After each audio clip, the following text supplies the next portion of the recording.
एक ऐसा विषय जो जरूरत का तो बहुत है लेकिन उस पर चर्चा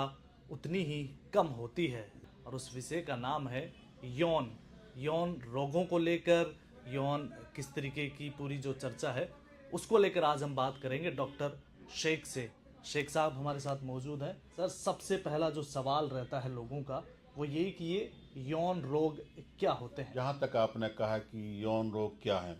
तो मैं ख़ास तौर से यौन रोग एक तरीके से तो लोग बाग कम बोलते हैं, लेकिन एक गुप्त रोग के नाम से बहुत ज़्यादा फेमस हैं। वो बीमारियाँ जिनको आदमी बताने में शर्म करता है, संकोच करता है, उन्हीं को गुप्त रोग यानी यौन रोग कहा जाता है। और ख़ास तौर से यौन रोग की अगर परिभाषा करूं मैं अपने लफ्ज़ों में, और 40 साल की चिकित्सा के जो मैंने सेवा की है समाज की, अपने रोगियों की जो सेवा किया, तो ख़ास तौर से यौन रोग में जिस तरीके से कि इम्पोर्टेंसी है यानी नामर्दी है,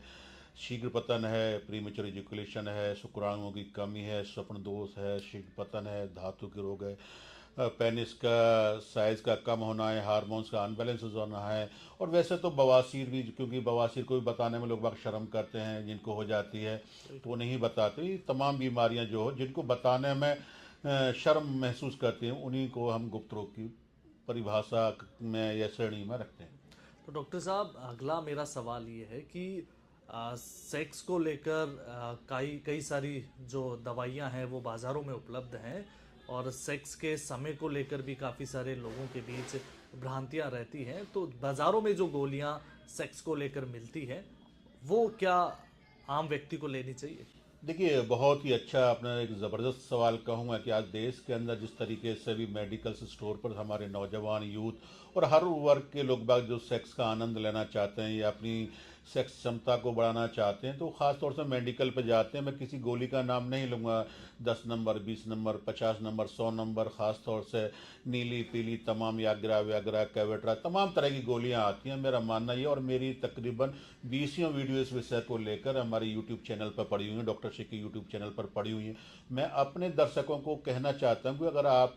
किसी भी यौन रोग से परेशान है, या आपने वैवाहिक जीवन बहुत ज़्यादा ख़राब है, आपने बचपन की गलतियाँ बहुत ज़्यादा की हैं, उसकी वजह से आपकी यौन क्षमता कम हो गई है, या उम्र की अधिकता की वजह से आपकी यौन क्षमता कम हो गई है, या शक्ति कम हो गई है, तो आप किसी भी सूरत में इन गोलियों का इस्तेमाल ना करें। अगर आप इनका इस्तेमाल करते हैं तो मेरा मानना यह है कि ये गोलियां जो है जहर से ज़्यादा ख़तरनाक होती हैं, आपके हार्ट पर परेशानी करती हैं, आपकी किडनी को ख़राब करती हैं, आपका सिर में दर्द रहने लग जाता है, आपकी आंखें लाल हो जाती हैं, आपको कॉन्स्टिपेशन हो जाती है, आपके पैरों में दर्द होना शुरू हो जाता है, और कई दिन तक एक टेबलेट यूज़ करने के बाद में कई दिन तक शरीर परेशान रहता है। तो मैं आपसे यही अनुरोध करूँगा, अगर आप किसी भी सेक्स समस्या से परेशान है, किसी भी सेक्स रोग से परेशान है, तो किसी भी अच्छे डॉक्टर से मिलकर उसका समाधान करें, ना कि किसी भी तरीके से आप उस तरह की दवाओं और बिना किसी डॉक्टर की सलाह के कोई भी दवा नहीं लेनी चाहिए। डॉक्टर साहब, आपने कहा कि बचपन की गलतियां,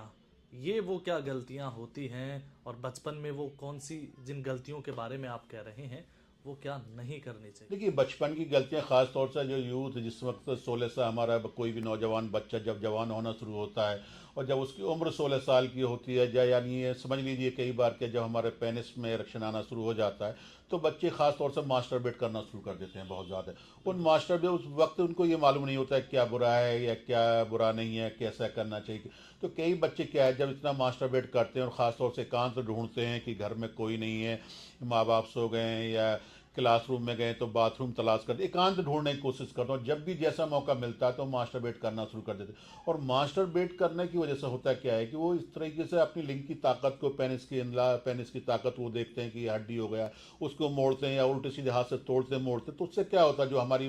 पेनिस के अंदर की जो नसें होती हैं, वेन होती हैं, धमनियाँ होती हैं, उनके अंदर जो खून का जो संचार होना चाहिए, उनमें क्लॉट्स आ जाते हैं, WBC या प्लाज्मा क्लॉट्स जम जाते हैं। और आगे चल के क्या होता है कि हमारे उन्हीं क्लॉट्स की वजह से ब्लड का जब पूरा संचालन पूरा नहीं होता, पूरा इरेक्शन पूरा नहीं आता पेनिस के अंदर, तो उसी में आदमी को इम्पोर्टेंस होना शुरू हो जाता है, यानी नामर्दी आना शुरू हो जाती है, और उसी की वजह से उनका वैवाहिक जीवन खराब हो जाता है। आपने जिक्र किया नामर्दी का, नपुंसकता का, ये क्या चीज है? नपुंसकता माने क्या देखिए, समझा जाए। नपुंसकता है इरेक्टाइल डिस्फंक्शन। खास तौर से मैं ये कहूँगा कि आदमी कोई भी जब नौजवान पुरुष या नौजवान क्या, कोई भी जवान, इसकी उम्र 18 साल से लेकर कोई भी 60 साल 65 साल तक की, जब वो अपनी सहपाठी के साथ, अपनी पत्नी के साथ, जीवन संगनी के साथ, या जिस भी फीमेल पार्टनर के साथ इंटरकोर्स करना चाहे,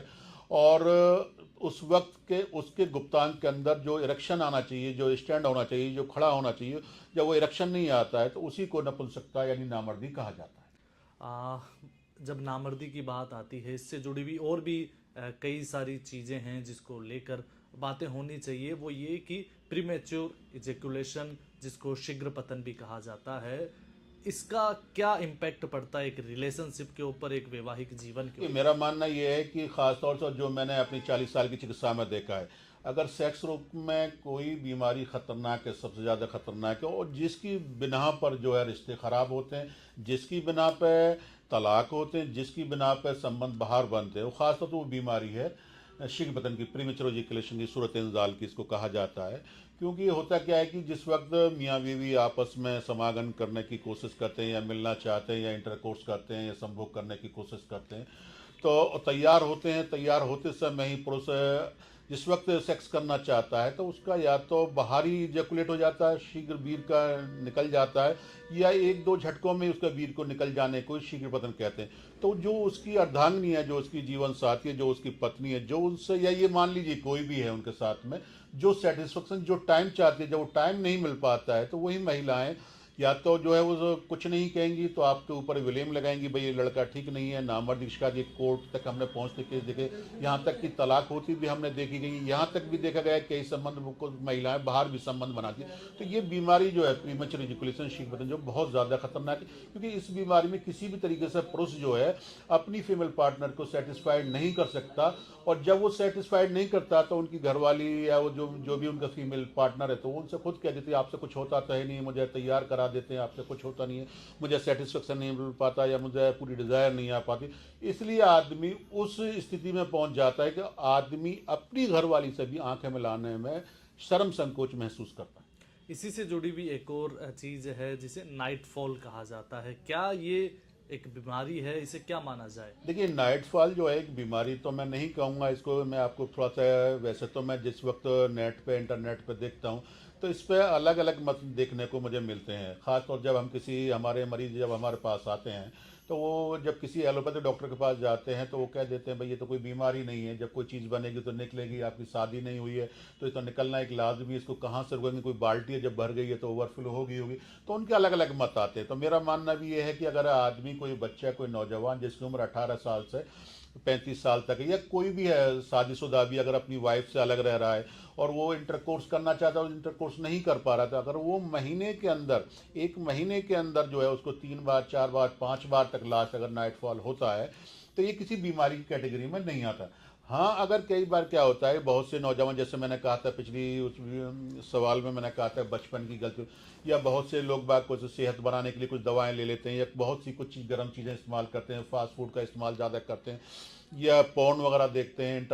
इंटरनेट पर पोर्न वगैरह देखते हैं, असली साहित्य पढ़ते हैं, तो उसकी वजह से होता है क्या है कि बॉडी के अंदर गर्मी पैदा हो जाती है, हमारी जो धातु है बहुत ज़्यादा पतली हो जाती है। तो कई नौजवान हमारे पास ऐसे आते हैं जो ये कहते हैं कि हमें पर डे हो रहा है, एक रात में 2-2 बार हो रहा है, 3-3 बार हो रहा है, कई बार कहते हैं 20 महीने में 20-25 बार हो जाए। तो जिन लोगों को महीने में 4 बार या 5 बार से अधिक होता है, या 8 बार 10 बार होता है, तो वो एक नाइटफॉल की कैटेगरी में आते हैं, बीमारी की कैटेगरी में आते हैं। मेरा मानना है, और ख़ासतौर से यूथ को अपनी तरफ से पैगाम देना चाहूँगा, डॉक्टर शेख की तरफ से पैगाम देना चाहूँगा कि आप सबसे पहले अपने साहित्य को, उल्टा सीधा जो साहित्य पढ़ते हैं उसको ना पढ़ें। दूसरा, रात को सोते समय आप जो है किसी भी जो है अपनी जो भी गर्लफ्रेंड है या किसी भी है पत्नी है, उनसे ऐसी बात, उत्तेजक बात ना करें, वर्गर बात ना करें जिससे कि आपके शरीर की स्टेमिना बढ़े, उत्तेजना आपके शरीर के अंदर। इन चीज़ों को देखने से, इन चीज़ों के करने से, इन चीज़ों की बातों से करने से भी आदमी की बॉडी में गर्मी पैदा होती है और नाइटफॉल होने के चांसेस रहते हैं। इन चीज़ों से बचें। बाकी फिर भी अगर आपको लगता है कि आपको बहुत ज़्यादा आपको नाइटफॉल हो रहा है और नाइटफॉल की वजह से आप बहुत ज़्यादा परेशान हैं, आपके शरीर कमज़ोर हो गया, आपके चेहरे की रौनक चली गई,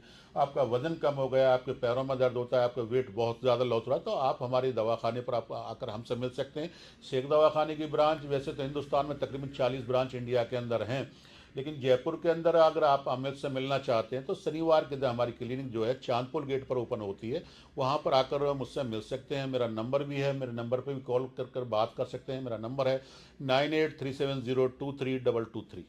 हाँ, इसके अलावा एक और सवाल ये है जो यूथ के अंदर काफ़ी हमें देखने को मिलता है, और न सिर्फ यूथ में बल्कि पूरे इंटरनेट पर भी छाया रहता है, वो ये कि पेनिस की साइज़ किस तरह से बढ़ाई जाए। दर्जनों ऐसे वीडियो मिल जाएंगे, ऐसे खबरें मिल जाएंगी जिसमें ये लिखा होता है कि पेनिस की साइज बढ़ाने का ये तरीका है। क्या पेनिस की साइज बढ़ना संभव है? देखिए, ये बहुत ही ज़बरदस्त आपने क्वेश्चन किया। मैं भी खुद हैरान हूँ, परेशान हूँ। जब मैं भी कोई भी नेट और ख़ास तौर से पोर्न साइट पर हम जब जाते हैं तो उस तरह के विज्ञापन और आते हैं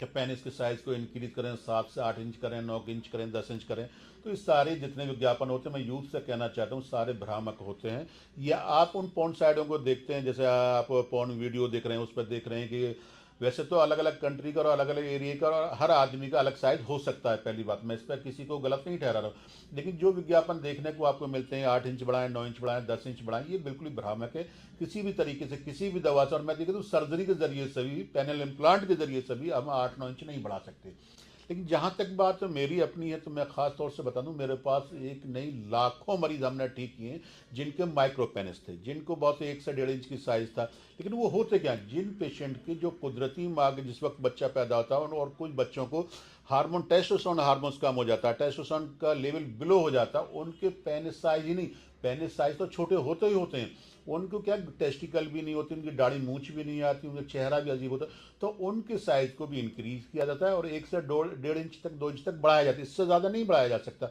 या उन बच्चों को जिन्होंने बहुत ज़्यादा मास्टरबेट किया, मास्टरबेट की वजह से उनकी नसें खराब हो गई, लिंग की नसों के पट्टे खराब हो गए, उनको तनाव नहीं है। जब तनाव नहीं आता तो साइज ऑटोमेटिकली छोटा दिखता है। मैं आपको पहले कन्फर्म कर दूं, अगर आपको तनाव पूरा आएगा तो आपको साइज भी पूरा नजर आएगा। आप मास्टरबेट को लेकर आपने कहा, तो क्या मास्टरबेट करना गलत है, बुरा है शरीर के लिए, या शरीर के ऊपर क्या ये गलत प्रभाव डालता है? देखिए, मास्टरबेट जैसे खास तौर से, मैंने अभी वो मास्टरबेट का एक टॉपिक इस बीच में आ गया था, लेकिन खास तौर से मेरा मानना है, डॉक्टर शेख का मानना ये है, आज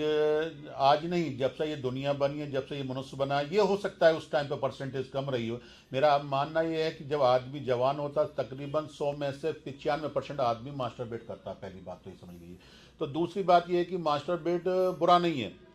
मास्टरबेट, क्योंकि अगर आदमी उसमें भी, जैसे मैंने वो आपको नाइटफॉल के बारे में आपसे कहा था कि अलग अलग मत हो सकते हैं, एलोपैथी डॉक्टर्स के अलग मत होते हैं। जैसे ही हम एलोपैथी डॉक्टर के पास जाते हैं तो वो डॉक्टर्स वो ये कहेंगे, भाई मास्टरबेट तो हर आदमी करता है, इसमें कोई आप कोई नया काम नहीं कर रहे हैं, और मास्टरबेट से होगा क्या, जो बन रहा है वो निकालने की, आप अपनी डिज़ायर को पूरा कर रहे हैं।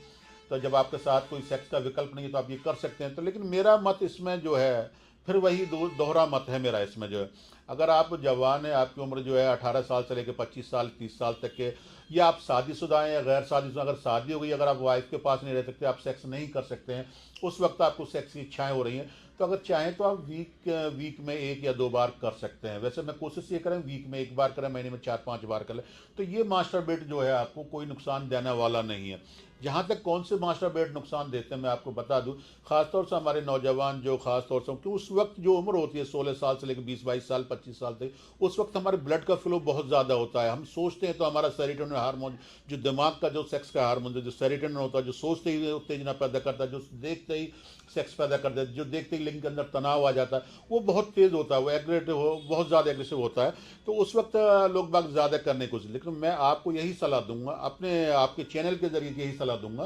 कि अगर आप बहुत ज़्यादा मास्टरबेट कर रहे हैं तो ये ख़ास तौर से आपकी सेहत के लिए बहुत ज़्यादा खतरनाक है। अगर आप महीने में 4 बार कर रहे हैं, 5 बार के, इससे कोई परेशानी नहीं। अगर आप 10 बार कर रहे हैं, 15 बार कर रहे हैं, 20 बार कर रहे हैं, तो इसका मतलब ये है कि आप अपनी धातु की छीड़ता कर रहे हैं। अब यानी ब्रह्मचर्य, जैसे हमारे आयुर्वेद में, आयुर्वेद का डॉक्टर में, ब्रह्मचर्य का एक बहुत ही अपना योगदान है, अपना एक महत्वपूर्ण स्थान है इसका। लेकिन वह ब्रह्मचर्य खास तौर से आदमी 2 ही वजह से समझता है, कि जो आदमी संन्यास ले ले, धर्म की तरफ मुड़ जाए, सिर्फ भगवान का नाम ले, वो ही ब्रह्मचर्य है। तो मेरा मानना ये है कि वो तो एक ब्रह्मचर्य है ही है,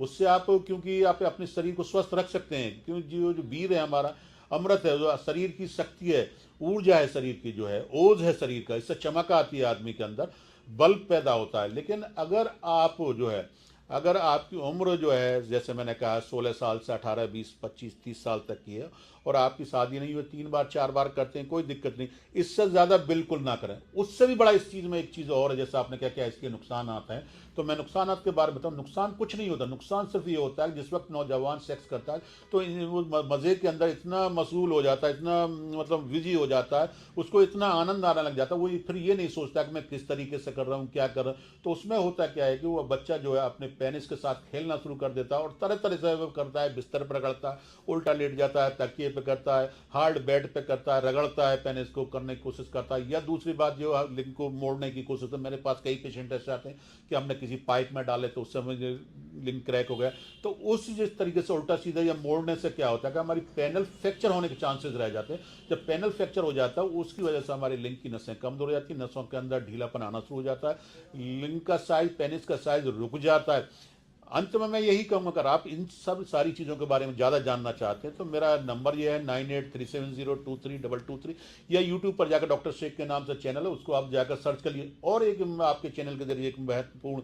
अपने ये नौजवान से कहना चाहूँगा कि आप शर्म संकोच के चक्कर में सड़क पर बैठे हुए, सड़क के किनारे बैठे हुए, तंबू लगाकर बैठे हुए, नीम हकीमों के चक्कर में या गलत जानकारी के चक्कर में अपनी उल्टी सीधी दवाओं का इस्तेमाल ना करें। सही इलाज के लिए सही डॉक्टर का चयन करें, जिससे कि आपका सही इलाज हो सके, सही समाधान हो सके और आप हमेशा के लिए ठीक हो सके। बिल्कुल, बहुत बहुत धन्यवाद, आभार डॉक्टर शेख साहब, क्योंकि ये वो ज़रूरी मसले हैं, ज़रूरी चर्चाएं हैं जो समाज में उतनी होती नहीं हैं, इनको लेकर भ्रांतियां हैं। उम्मीद करता हूं कि आपकी भी कई सारी जो भ्रांतियां हैं, कई सारे जो डाउट्स थे वो क्लियर होंगे और किसी भी नीम हकीम या इस तरीके के लोगों के चक्कर में बिल्कुल ना आए। ये वो विषय है जो हालांकि लोग इतना चर्चा नहीं करते, लेकिन फिर भी पढ़े लिखे होने के नाते ये आपकी जिम्मेदारी है कि आप इसको जांच परख कर ही इन सब जो आपके सवाल हैं उनके समाधान की तरफ बढ़ें। धन्यवाद।